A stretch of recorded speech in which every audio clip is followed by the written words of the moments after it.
it's been a shattering September for Mexico, hit by one natural disaster after another. Not since a devastating earthquake in 1985 has the fury of nature battered the South American country so relentlessly.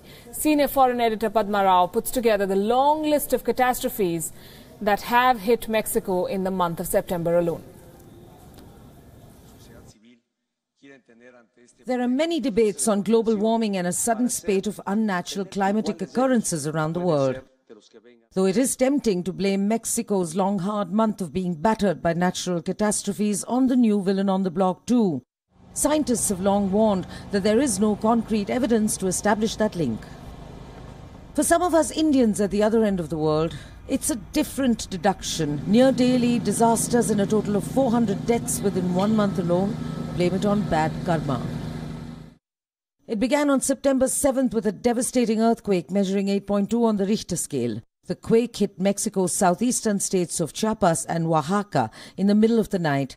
These two states are among the most beautiful in Mexico, but also among the poorest. Hundreds of homes and schools crumbled and 100 people were crushed to death. Aid came primarily from Mexico since the local people didn't have the resources. But just as the country was recovering, the wrath of nature struck again. Merely a day after the earthquake, Hurricane Katia made a thunderous landfall on the Pacific coast of, yes, Chiapas again, in southern Mexico. 2 persons were killed. The karma theorists among us would establish a celestial pattern in the odd fact that it was Chiapas that bore the brunt again. The oceans rested a mere week. By the 14th of September, Hurricane Max hit Mexico's Pacific coast. But since it weakened by the time it got there, there were no casualties, but 1 person is missing.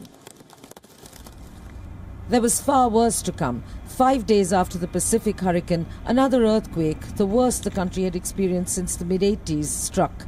It registered 7.1 on the Richter scale and its epicenter lay nearly 75 miles from Mexico City.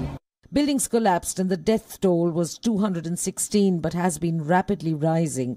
The quake tragically crumbled a school in Mexico City, killing at least 20 children. 2,000 historical buildings, including some ancient Mayan ruins, were damaged. Many churches caved in. The cycle of destruction didn't stop there. It merely rested before striking again.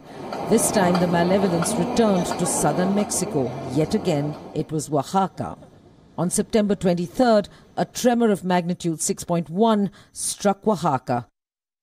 Then there was a break of 4 days and a change in the nature of ill luck. The Popocatépetl volcano outside Mexico City spewed glowing embers and spat ash all over nearby towns. Rocks landed more than half a mile down the slope. If it erupts, it will affect the lives of the 25 million people who live within 100 kilometers of the 17,000-foot-high volcano, which has been erupting periodically since 1994. So what has Mexico done to deserve this cruel karma? Nothing other than being located at the confluence of the largest and second largest oceans in the world, the Pacific and the Atlantic. But what explains the profusion of earthquakes? Mexico's location on a seismic belt whose name alone would confirm the worst beliefs of karma theorists, the Pacific Fire Ring. Padma Rao, WION.